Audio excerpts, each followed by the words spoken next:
Good day, Internet. Good day, Internet. Oh, hi, everybody. Oh, hi. Wait, y'all invited the internet? Like Well, the yeah. whole internet? When has Yeah. the internet ever been a problem, Amos? Name one time. That No, the internet opening is like yourself so up. chill. Just Yeah. full blown, chill. just whole stream internet. Okay. I just arrived from 1996. Please tell me what's wrong. What was the first Tom, year you how started much on time the do you internet? have? What I will- was the I first will- year you got on the internet? First year I got on the internet Yeah. would have been 1992 at college. And it was like I had to go to the computer lab in the journalism school in Gregg Hall. And I got yelled at if I didn't log off because there were only a certain amount of seats to access the internet on our network. And if you didn't log off, it kept that seat occupied. And the sysadmin would get very grumpy because he'd have to go in and kick you off. Now, weirdly, I've got a Google Translate app. I'm sorry, I don't use my phone that often. Yeah. And then I have a Translate app. Yeah, that's a different company, the Translate Different app. I had that too. Yeah. Uh-huh. And I had to look Yep. that up and be like, oh, so you just made an icon that Yeah, I looks was like, a Google Translate. maybe the icon. Yeah. This is not related to anything, but are we all caught up on the series? Now I can't remember the name of it. The Studio. Oh, yeah, I am. Yes. Okay. So I was sort of like, I don't know. It's like kind of funny. And then I just forgot about it for a while. That's a funny show. It's a funny show. I agree. It's so funny. Like I was the other already night I girding was just myself like, to I be don't like, know. okay. I just like I need to watch something. Like maybe I'll get back into this. It's And it gets funny. funnier the more Because you get to know the characters. It's and stuff. ridiculous on purpose. Oh my gosh, I loved it. I'm Yeah. all caught up now. It actually caused us to choose the smokehouse to celebrate the collective birthdays of me, Eileen, and her cousin. Oh, that's funny. The episode, no spoilers, but the Olivia Wilde Zac Efron episode. I mean, I was cackling like alone in my underwear at home, just like it was so funny. Oh my Yeah. gosh, love it. Have you watched it, Amos? Do you know anything about it? I've watched the first 3 episodes. Yeah. Okay, so that's where I was as well, and I was Yeah. like, I don't know, is it like that good? It gets better. I definitely had the same experience where Justin Robert Young was the one who was like, you've got to watch it. It's so funny. It's so genius. And Eileen and I watched the first 3 episodes and we're like, this is pretty good. I don't know if it's worth all that. And then, Right. yeah, it just keeps getting. And Justin was like, no, you got to get to this particular episode because this. Yeah. And I'm like, and then I got there. I'm like, oh, I see now. Okay. The Golden It's got a Globes little episode. Curb Your Enthusiasm kind of Very much vibe. so. Yeah. Very much so. Yes. Yeah. Curb Your there- Enthusiasm is one of those shows that I watched. I tried watching, but I always felt like I wasn't getting the joke. I was like, there's more to the show than I get. And Yeah, okay. I feel like I'm missing out. Maybe you're because I not don't cynical enough. Yeah, and you might not like the studio as much then either, because it's all about how the awkward, uncomfortable relation, and then the person who just you're like, please stop doing that, but they won't, and it becomes hilarious. Yeah. Yeah. I was talking to Heather Frank, co-host on Have Such a Good Day. And I was like, are you up to date on the studio? And she was like, yeah, I tried it, but I don't know. Was it really Same that funny? thing? And exactly. We all have the same feeling. And I'm Yeah. like, just give it a shot. That It's is funny. a series that clearly benefits from binge watching, even though they released it a week at a time. Like we were watching it late, so we were able to just go from episode to episode, and I think that helps. Well, that was my situation as well. 2 minutes. I don't know, episodes 4 through 10. I was just like, let's do it. Yeah. And truly, when you get like a belly laugh from Yeah. something, again, your mileage may vary. Sure. People like different things, but I was like, this is so funny. I mean, I'm really like crying laughing. There was one episode, and I won't say any details, but I bet you'll be able to figure it out, where Eileen was like, "Oh my God, I've lived this." like I've been in that situation. I have lived this life that this person on screen is living. Like, Yep. and I'm so glad I don't anymore. I think I could probably guess. Yeah. Give a good guess. Anyway, Hey, so shout out to Russell watching us on LinkedIn. Always good to see Russell. hey, Russell. We don't have a whole lot of people watching on the LinkedIn, so it's good. 1 minute. Give him a special shout I've out. been trying to get on to LinkedIn more, just Yeah? because. Yeah, I mean, just it's. Haven't you heard it's over? It's interesting. Like, it's just to consider it as a social network, which it Yeah, really yeah. is at this point. Just to kind of just be like, who's talking about stuff. I mean, it's more about what you're doing for a living rather than what you ate for lunch type 36. stuff. Yeah. But yeah. No, Wow. LinkedIn went through the hype cycle of like everyone discovering it, and then going Yeah. there and like, oh, it's so much better than all these social networks. And then as soon as everybody showed up, it started suffering from all the same things that social networks always do. And then everybody going like, oh, LinkedIn's so over. Yeah, you It's know like- the biggest problem with social networks is people. Yeah. Until when the people show up, Is that they're, true? they're done. Yeah. The only good social networks are the empty ones. That's why Plurk is my favorite. Have a good show, everybody.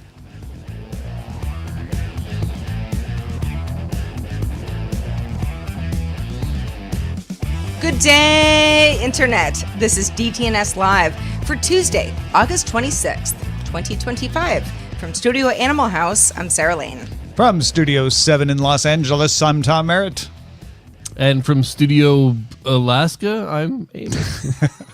Ooh, creative. He's Ron Burgundy. I'm Robert Indy. DTNS Live is made possible by you. It's your fault. You did this. Thank you. Thank you for doing this, Chris Allen, Reed Fischler, Larry Bailey, and our new patron, Frederick. Yay! I might Welcome, say Frederick. Frederick the Great.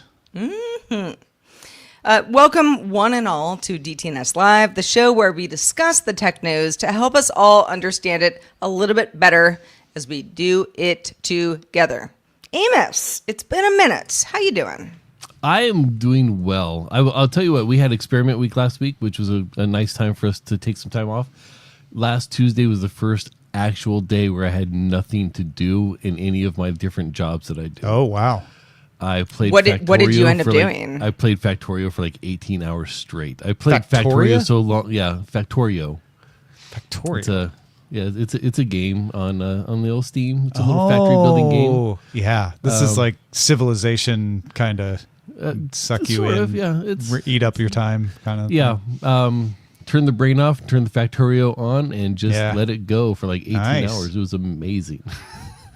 See, you don't have to Accomplished play nothing. golf, people, on your day off. You don't have to You go have outside. so many other options. Amos is outside as part of his work all the time anyway. Yeah, exactly. Yeah. So that was awesome. Now I'm ready to get back in the swing of things. So happy to be here. It's been a while. Jesus is like, how can I make the stream go at 1.5 speed? You guys are talking so slow. We are? Yeah, because if you're used to hearing something at like fast speed when you watch it in real time, everybody right. sounds drunk. Okay, so real quick, Tom, how are you? Good. We got. You'll see a picture later in the show. We got scored some good tickets to the Dodgers yesterday, and BTSV was there to throw out the first pitch. So it was quite an atmosphere. Oh, you went to the game yesterday. Oh, Yeah. my goodness. How fun. Probably And the Dodgers won, quite warm. which since the Cardinals weren't playing them, I didn't care. I was happy. Well, congrats to Eileen. Yeah. I've been to Dodger Stadium twice, and the Dodgers lost both times. Oh, see, Sarah would like you to go more.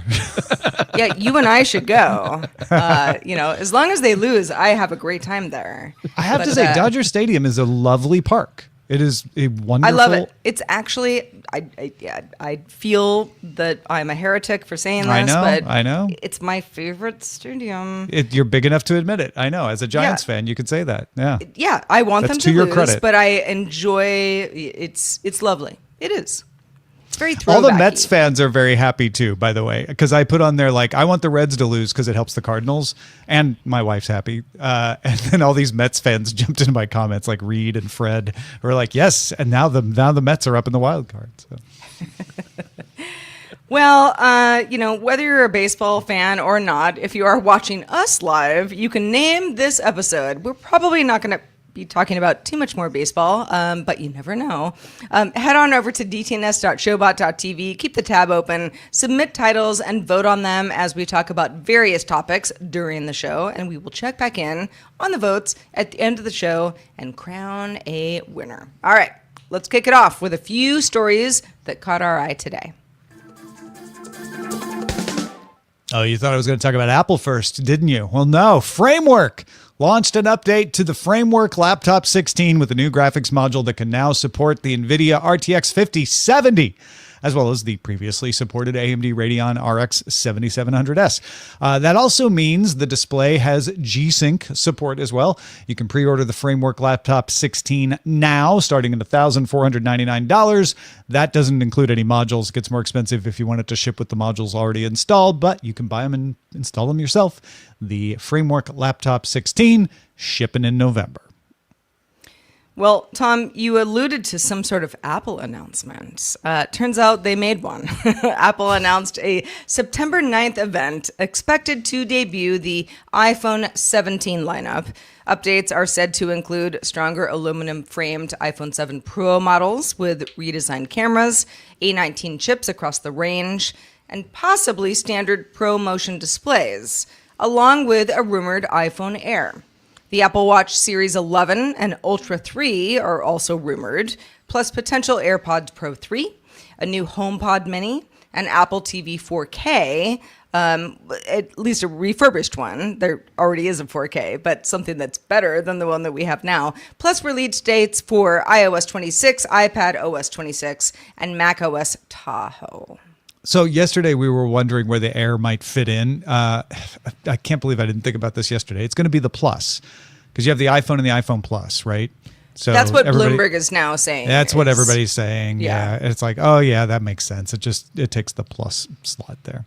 My outside prediction, it's not iPhone 17. It's iPhone 26. I mean, that now you laugh, Amos, but I think that actually makes sense. Yeah. Why not? Why not just across the Did it board for the operating system? Yeah. Yeah. And we will be in the Discord for that live announcement. So if you are around. Oh yeah. You know what? We should Jump on probably Discord. just do a live stream for that We announcement. could. We'll talk about that. Yeah. But we'll at the very least be in the Discord. Yep. Well, I'm excited. I don't know. It's just Apple announcements. Yeah. We talked about this quite a bit on the show yesterday about does the announcement carry the weight that it used to carry when it's Apple, and if all of these rumors come to light, it's going to be a pretty beefy announcement. So we'll talk about it more then. I bet some of it gets saved for a late, because they often do two, So it'd be curious to see what they do put in here. The information reports that Apple is considering buying France's Mistral AI or US-based Perplexity to boost its in-house AI efforts. Eddie Q reportedly supports an acquisition. That would be supportedly, I guess, because he reportedly supports. And then Craig Federighi is the one who thinks they don't need to spend the money, that they can catch up on their own. First of all, I hope that somebody put supportedly into one of our headline suggestions. Word of the year. DTNS.showbot.tv. Supportedly. Yeah, you get it. Yeah. But otherwise, yeah, I would not be surprised if either of these happened. I would be very surprised if they both happened. I think it's one or the other. Yeah, no, it's one or the other. I am not surprised they would consider Perplexity. I would be surprised if they decided to try to acquire it, because it just doesn't feel like a cultural fit. France's Mistral makes sense. They could probably buy it for cheaper. And the problem there is regulatory, getting Europe to sign off on it. So that might be a problem. I still hold my crazy prediction that they merge with OpenAI.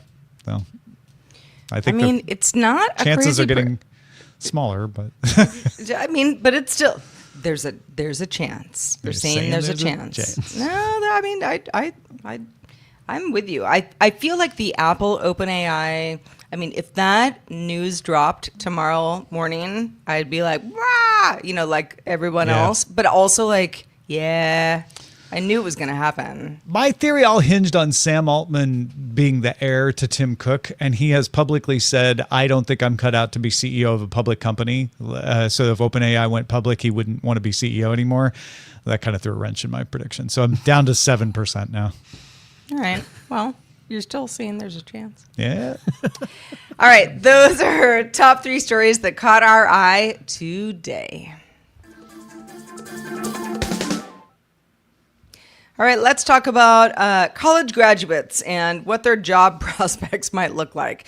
Bloomberg reports that a new Stanford University study found that AI adoption has reduced entry-level job opportunities in more vulnerable fields like software development, accounting, and customer service by 13% over the past 3 years. So basically, noting a downturn in humans that can get a job that now might be handled well by AI. This is said to be particularly affecting workers from about the age of 22 to 25. So yeah, it's post-college, or if you never went to college, still, that you're an adult, but you're a young adult. While junior roles declined, positions for more experienced employees either held steady or grew.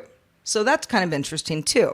So AI is appearing to be boosting productivity for those skilled workers. Somebody who has said, I am the best in my craft, AI cannot replace me, but eroding traditional career entry points. All right. So I always like to approach these sorts of stories with my filters on. And the filters that I would use in this one are, it's not peer reviewed yet. So we always have to keep that in mind. I'm not saying it's wrong, but that's worth noting that there could be problems in the data. But let's say there's not. There's still the fact that entry-level jobs are always a problem. There are always entry-level jobs that are declining, and that's always true. But even with that true, this could be evidence that AI is having effect, and that's why these particular ones are having a problem. There's always the economic uncertainty that hits entry-level jobs first. You don't hire entry-level people if you're uncertain about your future prospects. And we certainly have economic uncertainty in places except for nursing, where there's a shortage of people. So it's not a surprise to me that you're like, oh, we're not seeing the decline in nursing. We're seeing an increase in entry-level positions because they need them. And the need for medical care doesn't go away when the economy is bad. So I have a lot of questions about what other external causes might affect this data. That said, I do believe that it's probably having an effect, may or may not be as pronounced as this is saying. And it also might not be a permanent effect. We've also seen studies that the productivity gains of AI are sometimes overestimated by management. Like they're there, but the management is like, ooh, that's not as much as we thought. Maybe we do need to hire some people. So I'm curious if we see a bounce back in these entry-level positions for, software developers, customer service, et cetera, once companies realize what can and cannot be replaced. Yeah, I agree with you that I don't exactly expect some sort of pushback against AI, but depending on the company, depending on the need, and all of us here on this panel, we use these tools sometimes just to see how they work, but also to try to make our lives easier. And there are times where I'm like, yeah, I get it, but no, I like my old way better. And I think that there are a lot of companies who are going to eventually feel the same way. Now, it probably doesn't apply to a Microsoft and Apple, a huge company where there's so much automation that has to go on behind the scenes. But some of the smaller startups or just mom and pop shops, that kind of stuff. This isn't a one, you can't just be like, okay, let's do AI and fire everybody and now we save all this money. Amos, I hear you. I hear you snickering. I'm always the cynical one that's like, what if it doesn't? What if this does just pinch that off? Now you have this elite class of advanced programmers. You don't have anybody that can get into programming because AI has taken all of that. So now do they have to transition to becoming prompt engineers? Like, there has to be another path, right? Because there's always every time you close one door, another door opens. But that it's an interesting concept that we have audience members, we have patrons that are programmers for a living. That's what they do. We have several of them, and they've been in the business for quite a while. Are they going to become this elite class of I'm an actual programmer, and then you have this underclass that is like, I can prompt AI to create the structure and the framework for these advanced software engineers to go through and actually really manipulate how things are going to happen. Yeah, it's just I'm wondering if we do have a that's already complete choke off. happening, I think, right? Yeah, that's part of the, depending on who you are and whether you're a hiring manager or somebody who wants to get hired, that's part of the problem is that it's harder to get your foot in the door to become that more senior position, because how are you going to become more senior if you don't spend the time in your earlier years? Yeah, like you said, there's always another door opens, and that's what always causes the uncertainty. I mean, there were definitely people who bemoaned the fact that C++ and object-oriented programming came around because it meant that people didn't have a clear understanding of assembly language. And the fact is, we still need people with an understanding of assembly language, and there are a few people, the hardy few who do that. But most people can get by just knowing object-oriented programming and C++. So it's possible that's what happens here, is you have people who understand, and you have your select few who train and learn the actual programming languages, but most people won't have to. And that means a wider number of people can become developers at that point. Then, like you say, become prompt engineer becomes the entry level position at that point. Amos, you're probably the person that would be closest to this, just based on the kids in your household. But when's the last time you did long division, like just longhand, with a pencil and paper? Probably last spring, helping my then sixth grader. Okay, so within a year or so. Yeah. I mean, when have I used it practically and not in an education environment? Like never. Never. No, I mean, I used to be a math major, and the other day I thought about it, and I was like, can I even do this? I think I can. You don't use it. You don't use it. Yeah. It doesn't mean that... For those who that... don't know what it is, it's when you take the Nike logo and you put one number under the side and one to the side, one underneath and one to the side, and then you figure out how to divide them. I mean, what you learn from stuff like that does carry along with you. So the idea that somebody, graduating from college, looking for an entry-level job, maybe stuff like that, that you've been practicing for quite a while, just doesn't really exist anymore. Does not mean that you can't, kind of leap forward to something else, but still keeping that knowledge. I mean, it's important. My grandpa used a slide rule and a literal abacus in his accounting job when he was very young. And he would grumble like, kids these days, they got it too easy with all these computers. Yeah, but he also would instruments at the same time talk about how he's so glad he didn't have to use some of those tools anymore. So it's always a trade-off, and usually in the long term it works out. In the short term is where it's a problem, and that's I think what is the concerning thing about this is like, okay, if this 13% holds, maybe it does, maybe it doesn't, but if it does, then what do we do for people in those jobs until we figured out whether prompt engineer is the new job, or take advantage of the productivity gains to create new positions that we could never have afforded to pay people to do before, which is also the other thing that happens. It always happens. It's just a matter of what do you do until we figure out what those are for the people that are caught in the transition. I mean, so much of this also reminds me of the early aughts hand-wringing of, content farms are going to take writers' jobs. Now, they did.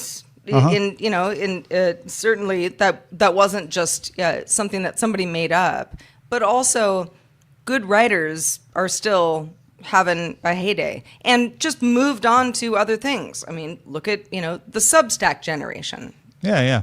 For example. So and I mean, as a writer myself, I'm like, I mean, do I launch a Substack? Like, how could I possibly? Everybody already has one. But there are other options, and we all we adapt. Yeah. All right, Tom. For the past few weeks, people have been very fascinated by an image editor called Nano Banana that has been doing pretty well on the crowdsourced evaluation platform LM Arena. Turns out it was Google Gemini all along. It was like Scooby-Doo. He ripped off the mask at the end. It was me the whole time. I'm Gemini. It wasn't for those meddling kids. It wasn't actually that much of a secret. Google DeepMind CEO Demis Hassabis was posting teases about bananas before they made it official, but it is official. Not only is Nano Banana Google's image generator, but it is available in Gemini 2.5 Flash, as well as the Gemini app, the Gemini API, the AI Studio, and Vertex AI users. The big feature of Gemini 2.0 Flash Image is that it can make image edits by text without messing up the rest of the image. So you can change the color of somebody's shirt, for example, without distorting their face to look like it's from a cartoon, which sometimes happens. I can't imagine. I've done some things where I'm like, hey, can you just move this person? And it does it exactly like it moves the person, but now they look like they're from Studio Ghibli. And I'm like, I didn't ask for that. Just wanted them moved. Supposedly it can merge things from multiple images. The example they give on the website is you've got a picture of your room and you've got a picture of a couch and you're like, I want to see what that couch would look like in my room. And then it can merge those two together. Jason Howell said he was able to get that done with him and his dog and his kids to put them all in the same place together. I didn't have as much luck, but I did try this out. I took an image and used the prompt, can you remove the people in the background? So here's the image. It's Eileen and I at the ballpark. And as you can see, there's some folks in the background walking around, and we're like, oh, nothing against those folks, but we kind of like to have it just be us in the photo, right? So to start, I went to a German site called Flux, which has a really good reputation for doing this sort of thing, of being able to have you say in text, like, do something, and it does it perfectly. So there's what Flux did. Oh, wow. Yeah, if I go back and forth, you can see like the people that are worked out gone. nicely. But the rest of the picture looks pretty much the same, right? It didn't distort our faces. It didn't like change the stadium or anything. Worst I could say is it's a little richer color in the original. You see, it looks a little muted in the Flux image. A little bit, yeah. Yeah, but that's really the only change. So Flux did a really good job. Then I went to ChatGPT. And it just took everybody out.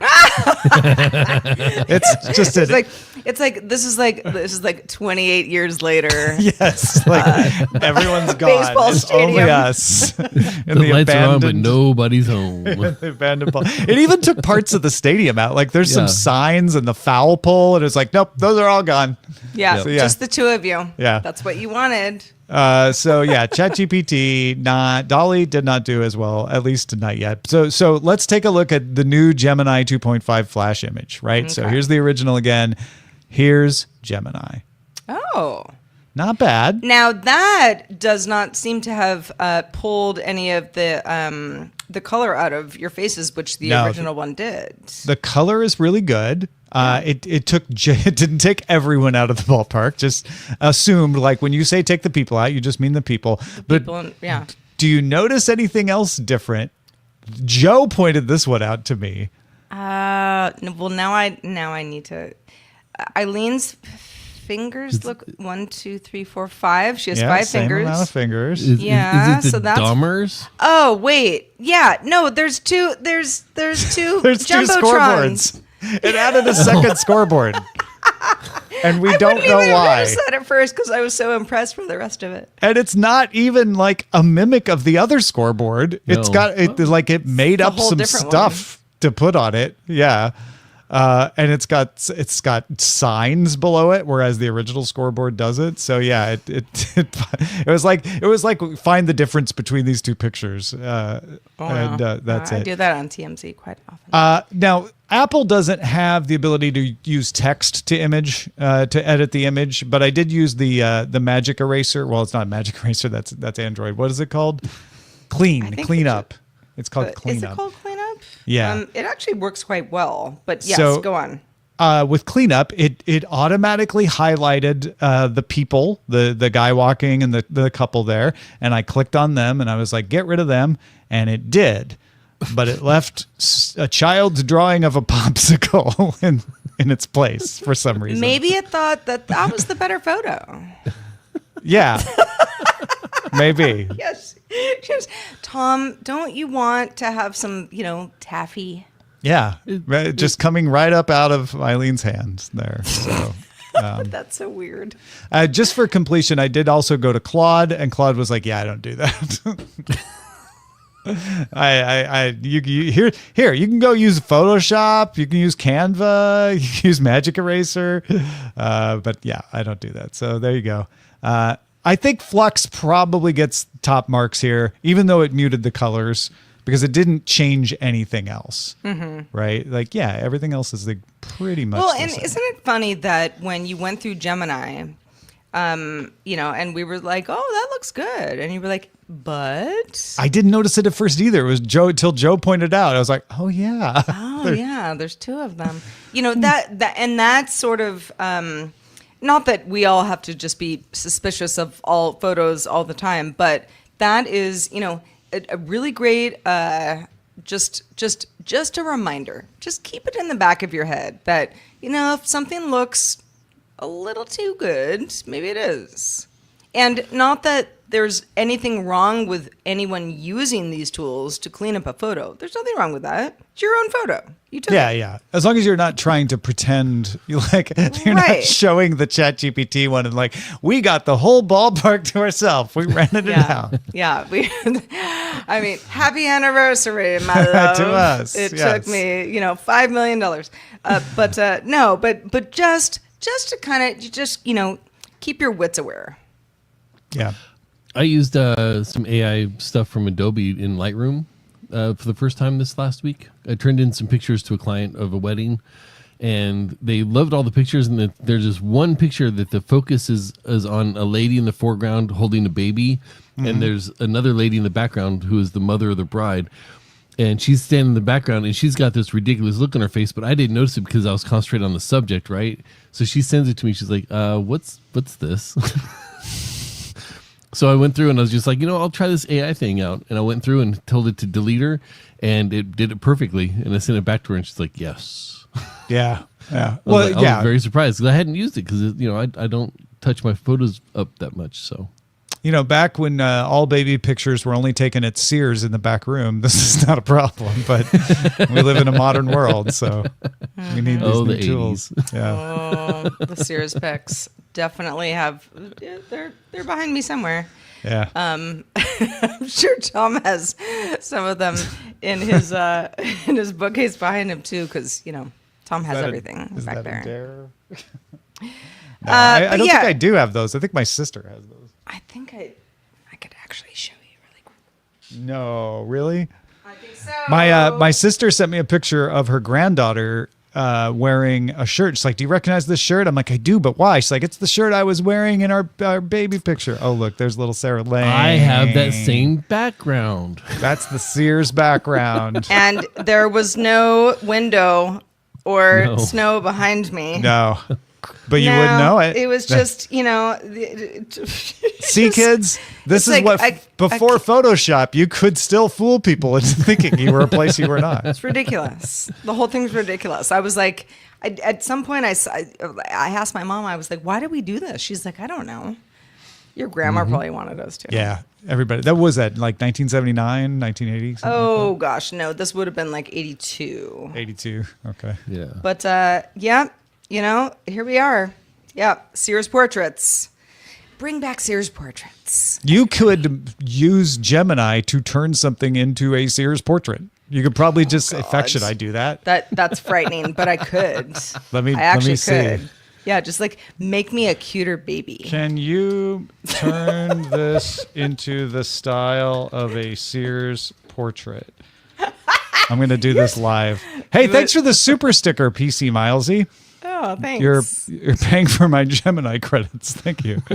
All right, Joe, throw that up there. Let's see it. Just a sec, it says. It was faster when I did the original. It was super fast. Certainly, here's your photo transformed into the classic style of a Sears portrait. I don't know if that's... Whoa. I forgot. What happened? I forgot to tell you. I tried to add my dog. I tried to merge a photo.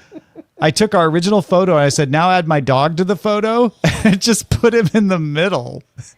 Across Eileen's face. Yeah, and I said, he's in front of Eileen's face. Can you move him over to the side? And it's like, sure, but it didn't. And I'm like, no, that's not to the side. It's like, now it is. I'm like, no, it's not. Hey, thank you, No. James Glazer, for the super sticker. Still I not. forgot. Yeah. Oh my gosh, that's so weird. First of all, for anybody who's not watching live, I wish you were. It makes Seven look like a very small dog, which he's not. Which he's not. He's like 60 pounds. So Yeah, but it's But like also- this little dog in front of Eileen's face. Like you're like, move him. Okay, no, it looks move the him. same as the previous one. It's like, Yeah, oh, move okay, him. now I've done it. If you've ever done the photo shoot at Sears, there's always something in the way. Like, this is actually That's true to my dog. experience. Yeah. Okay, here we go. Now it's the Sears photo style, and they put the people back at the background.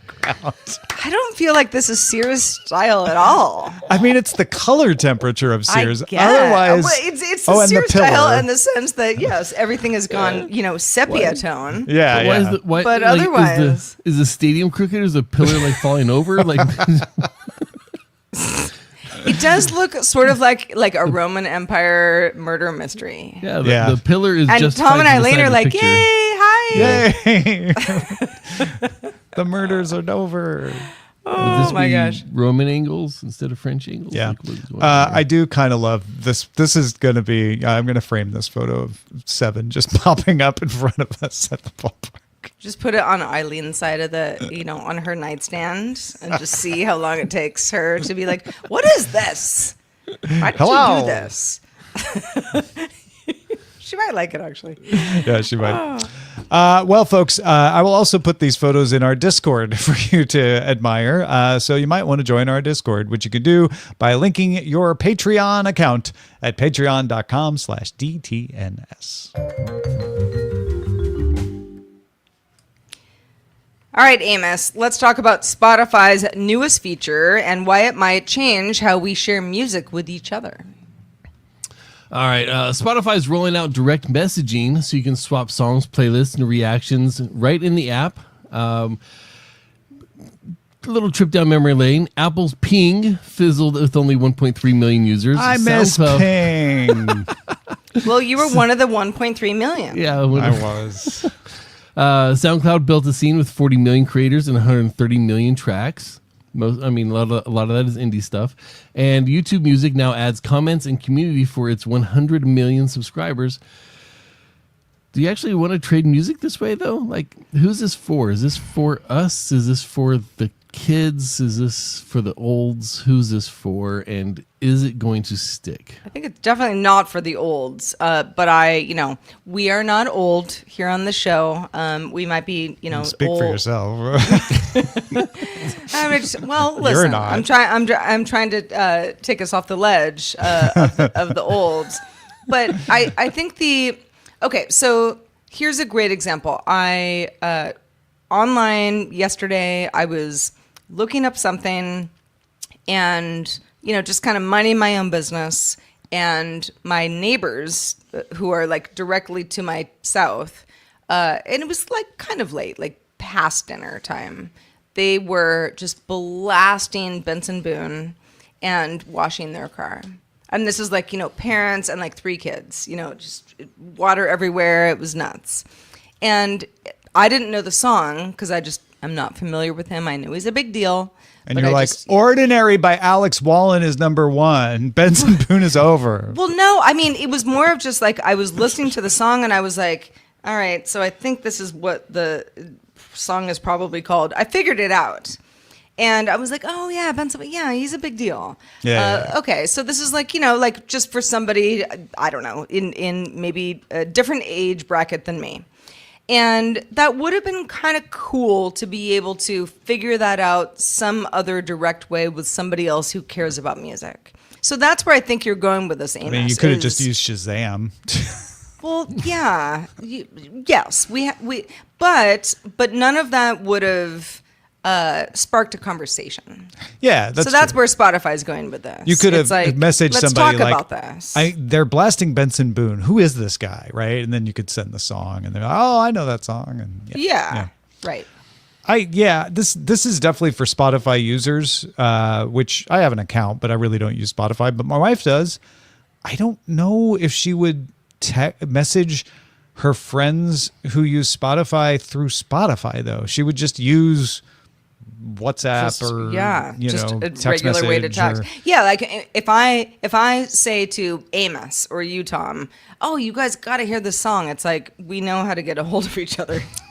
So I can just text you or use Discord or whatever. Well, I don't know. Maybe people. I don't know if people follow each other in Spotify the way they do in Apple Music. People do follow each other in Apple Music, but I don't really curate that because I'm not worried. I'm like, hey, if somebody wants to see my playlist, great. Whereas if it was messaging, I might curate it more, right? So, yeah. But you have to set this up. You have to make sure your friend is on Spotify and that you are both set up to message and are expecting to see messages. Because here we go. Here's another place you have to like, wait, I sent you that. Where did you send me? Oh, I sent that one on Spotify. Oh, I was looking on Instagram. Sorry. It kind of reminds me a little bit of like, I don't know, like almost like sneaker drops, right? Where it's like, if you care, not everybody cares, but if you do, it's like, you got to be here, at a certain time. And this is the colorway and, the whole thing. And for, a lot of songs like, ooh, K-Dot dropped, that sort of thing. It's like some people really do want to talk about that. Yeah. So where do you go to do that? You can, anywhere. I mean, anywhere, yes. But if you're like, I just want to talk to Tom about this because he's going to understand my joke, or understand my enthusiasm, whatever.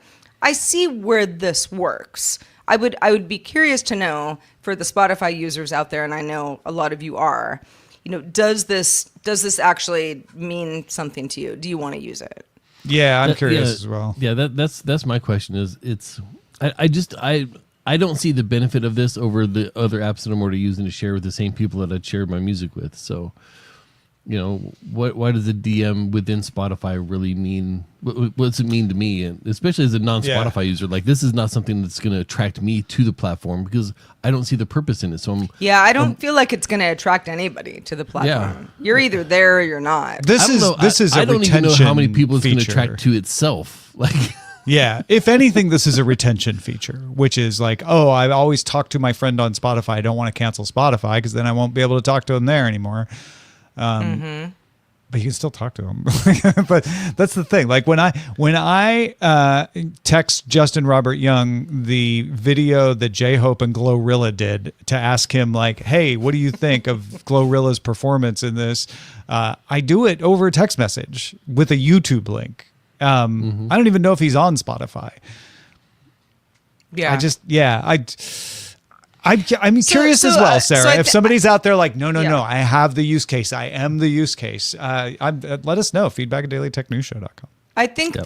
the situation you just described, Tom, does nail it, though. For me, it's like I can just do this a variety of ways. Maybe it's way smoother using Spotify itself Because I'm there already playing. because you're the there music. already, Yeah, and yeah, you yeah. kind of just you're having a certain kind of conversation in a certain kind of place, which I get that, but yeah, it's yeah. I'd be curious to know who's like, yep, this is for me.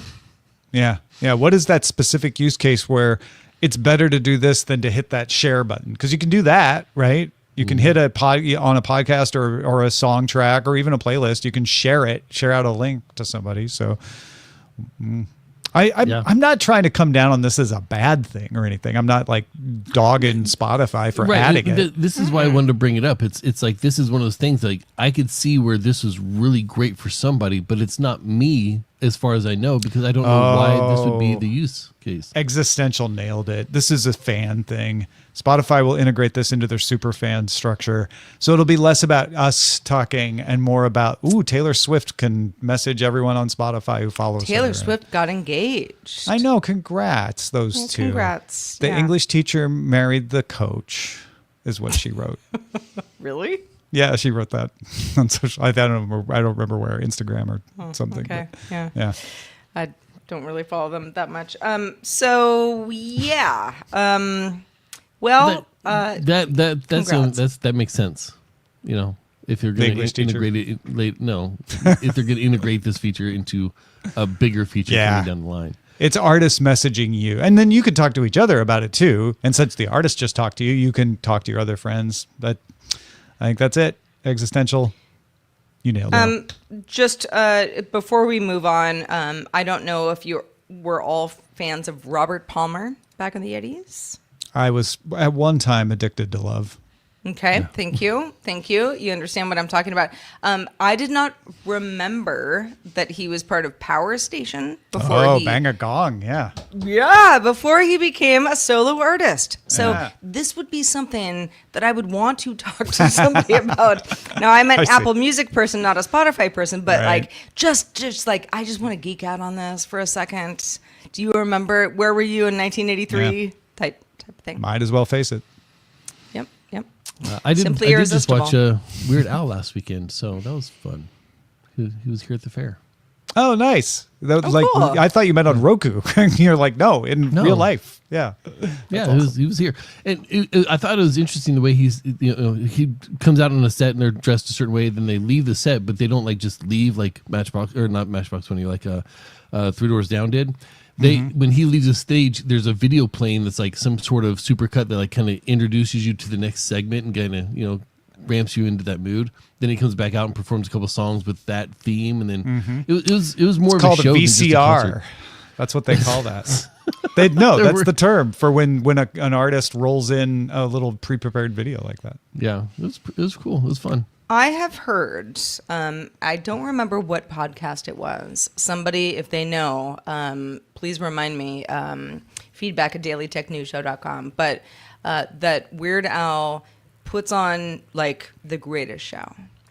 Now, you might like his stuff, you might not really care, but kind of across the board, just a really great performer live. We have our fair stage is pretty small, and you can usually tell there's more to this than what it's showing.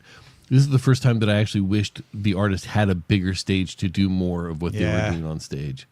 But yeah, it was still great. More room for my Bologna. Oh my gosh, my Valona. I had forgotten about that. All right. So Google is adding AI-powered language learning tools to Google Translate. Google Translate's been around for ages, but now it's going to have personalized practice sessions for listening and speaking based on your skill level as a user. The app now supports more natural, real-time conversations in over 70 languages, with audio and on-screen translations that are meant to work even in noisy environments. So if you're practicing a language, you're at a cafe, it's noisy, you're good to go, in theory. The beta practice feature is launching first for English to Spanish or English to French learners, and vice versa, while live translation is rolling out in the US, India, and Mexico. E2 Duolingo. Yeah, this looks very similar. It hasn't rolled out to my apps yet, either on my Pixel Fold or my iPhone. Mine either. But it looks very similar to one of the AI Labs experiences that they had not that long ago that I did try. And my disappointment with them was that it wasn't really a course. It was just a like, do you want to practice ordering in a restaurant? Which is fine. I got no problem with that. But I was like, I'm not going to replace Duolingo with that. That's more like I have a specific need and I want to practice it, which is fine. There's lots of apps that do that and it looked like it was decent. So I'm not sure how much I'm going to switch over to this. Also, it doesn't support the language I want to learn yet because it's just, what did you say? Spanish and French to English and back, right? For now, to start, yeah. So once it gets the languages I want to try, then I'll try more. But I think this is fine. I'm still waiting for somebody that can make the language app that just talks to you in your native language and then like slowly brings you along and then says like, okay, you're having a trouble with that. Let's drill on that and make sure you get it. And then, while we were drilling, I actually slipped in some other stuff that you didn't even realize you learned. And now it can go to the next thing. Like I want more of that tutor like situation where it's really responding to you and how you're learning and adapts to that. Everything is still kind of on rails from Duolingo to anything else I've tried. Well, and Duolingo is sort of the Kleenex of, learning a new language. It's like, that's just how you do it. That's one company. Duolingo caught some fire from some people who were like, they're going, they're going to go AI. And I, at the time, was like, I don't know. I mean, if I'm practicing a language and I'm just trying to perfect, I don't know, a variety of things I want to retain or, the way that I say them, I don't really care if it's AI or a person that, is feeding me this information. Yeah, as long as it's correct, right? As long as it's correct. That's my big thing, yeah. But like, Tom, to your point of, having a tutor, it's like my corner store, everybody who works there speaks Spanish. Spanish as a first language. And, we're all friends at this point. And they are nice to me because I like to practice. But honestly, like I learn more and I retain more just by hanging out for a few minutes, talking about the weather with somebody who's like, no, this is how you would say it. Yeah. Or, kind of like gently laughing at me and being like, no, this is how you would say it. That's actually where I think people retain the most knowledge. And Absolutely. That's why kids are so good at this. Yeah, no, you have to try speaking and you have to make mistakes. My Korean teacher is a big fan of saying like, I want you to fail so that you will then succeed. Because if you don't fail, you'll never succeed. Right. Or you'll be too afraid to say it wrong. Right, exactly. And then you won't progress. So I really want that experience of like, try to say something. Duolingo just added something to Korean where you can speak to it. And what it'll do is it'll give you a sentence and then it'll disappear. And so you have to remember the sentence that it gave you and then speak it back. I don't get that with French. And that's huge. I have made way more progress on that kind of stuff. The problem is it keeps giving me, it's like, you did really well on that one. Here's an impossible one. And then I'm like, well, now I'm just failing. I don't think I'm learning anything. So it needs to adapt better to be like, all right, let's make it a little more difficult and a little more difficult. So yeah. I, for one, am a big fan of any time that there's a new way to learn a language. So I say we try all the ways. I say all the companies try all the ways, and you figure out what works for you, and then we can just go on that way. Because I am one of those dumb Americans that only knows one language, and it's like the biggest personal failing that I have. That I've tried learning another languages that I've never really. You're obviously. You want to learn other languages. It's the one that comes up the most often, and it's like I wish I knew another language. I wish I had the patience at this age and the time at this age to really learn, become fluent in a language. So I respect your self-loathing, but yes, I don't think you're a failure for not being able to speak. I mean, let's be honest. It's hard. It's hard. Anytime, after you're sort of like done with schooling, if you want to do it, you can do it. But, short of moving to another country and just being like, okay, I'm just gonna figure it Getting out. immersed, It's yeah. you really you have to try. You have to try really hard. And so I think it's good, especially because they improved the conversations aspect of Google Translate so that when you're using it to interpret between two people, it's smoother and faster, which is, I think, probably Google Translate's killer feature. And there's others that do this too, right? Google Translate isn't the only one, but that is a killer feature, to be able to just say what you're going to say and then have it repeated in the other language and vice versa. 100%. So having the ability to say, hey, would you like to learn how to say that on your own is great. I wonder if the conversations aspect of this kind of obviates the need to learn a language, honestly, but it's cool that they've got it in there in case you still want to do it. This is kind of where I think Google Translate might be a killer app. Okay, so Google Translate is, it's one of my tabs I always have open. I don't use it every day, but I have friends who I don't know, I've met on travels or just like they just don't live around here. We don't speak the same language and we converse. And Google Translate has been the way that we maintain I wouldn't say like a super deep friendship, but it's like I want to say a sentence to you and I can't do it. So Google Translate, and then they'll laugh and be like, yeah, you would have said it a different way. So in a way that we're also helping each other. Yeah. But if Google Translate can do that and then kind of be like, of course, this would have to be opt-in, but like, okay, based on all the stuff that you've asked me to translate, this is kind of where you need to work on things.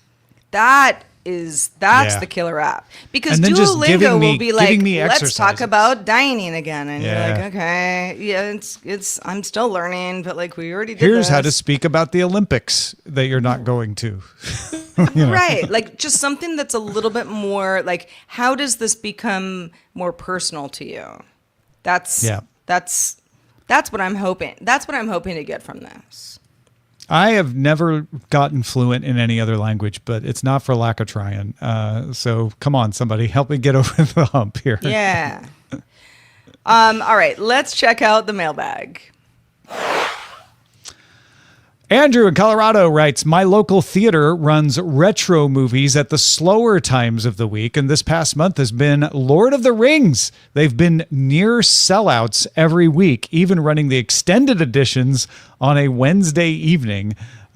This is in response to us talking about Netflix bringing the sing-along version of K-pop Demon Hunters to theaters and it doing so well. And we were just talking about all the different things theaters can do to get people in. This is a great example of that. Totally. Tom, I know you remember the Coronet in San Francisco. Ah, yes. I believe I saw one of the Lord of the Rings movies at the Coronet. I saw all three of them there.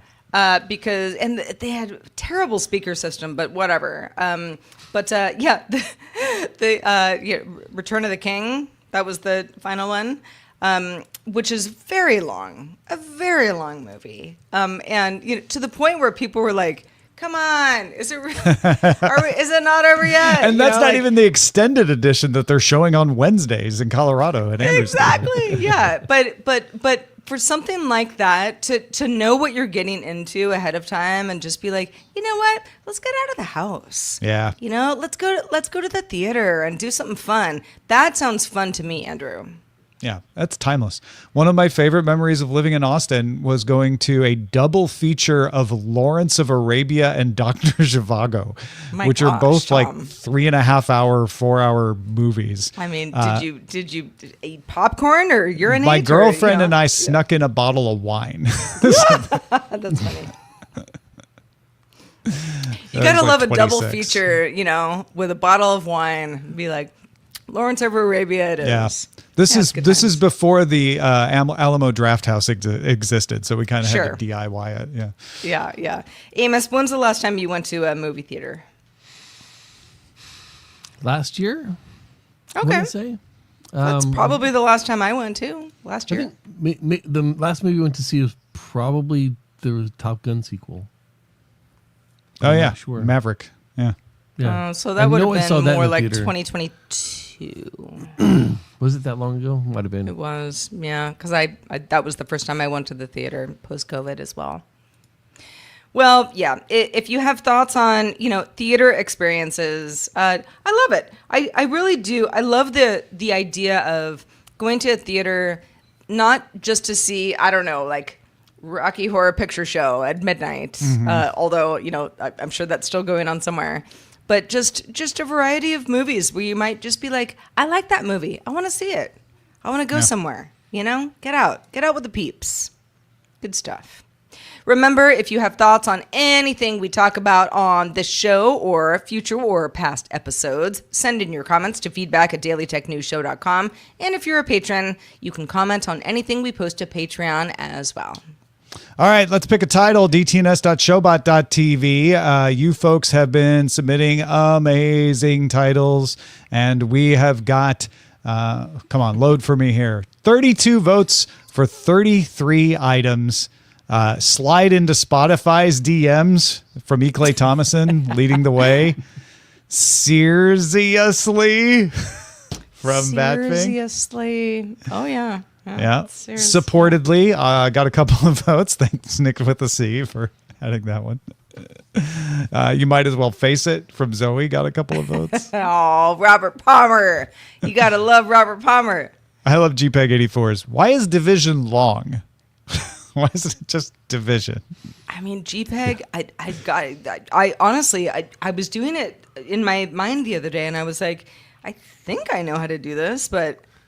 What's short division look like? That's what I was going to say. We all learned long division. Fraction? Did you learn short division? Well, yeah. I mean, that's the whole thing is like, it's beyond fractions, but I don't know. It's something like I learned in third grade. I was really good at, and I'm like, I think I need to like look up a YouTube video on long division. Well, before you do that, we need to pick a title. What should we pick? All right, we went with E. Clay Thomason's Slide into Spotify's DMs. Okie dokie. Thank you, everybody, for voting and submitting titles. Thank you for supporting us. Thanks again to James Glazer and PC Milesy for the super stickers today. Very helpful. Appreciate you. Thank you to the folks on Twitch and LinkedIn and YouTube who just watched the show. Let's actually look over there at Twitch. I bet we had some people giving us some bits. In fact, PC Milesy not only gave us a super sticker, gave us some bits as well. Very generous. G. James B. gave us some bits. So did Zoe. Brian M64 back for the 46th month, giving away someone else's money using an Amazon Prime subscription to subscribe. And give us some bits, too. Willie Scott back for the 68th month. 68 months of giving money through the whole internet. Thank you, Willie Scott, for that. And thanks to everyone who supports us, including the folks at patreon.com/DTNS. All right, folks, so we mentioned this yesterday, but if you missed it, we have a schedule change starting next week. Well, we have talked about it on Patreon. I know some of you went over and looked at the Patreon post and commented. Thank you for that. DTNS Live going to a weekly release starting next week, probably be a little longer. So you'll still get lots of DTNS Live. Some people are like, well, now the DTNS Live is going away. We're not going away. We're not going anywhere. We're just going to be weekly. We're all here. Yeah, we're not dying or anything. You'll get a more focused, longer weekly episode and other live streams throughout the week. I'm going to be doing my editor's desk and the return of office hours, and Live With It is going to be weekly now as well, starting with Sarah's rice cooker.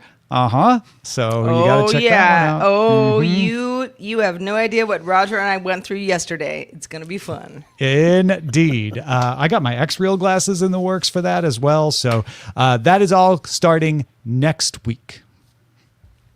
Well, you can watch us live at 4 p.m. Eastern, 2000 UTC. We love to have the live folks, but we know some of you watch or listen after the fact, and welcome one and all. You can find out more at dailytechnewsshow.com/live.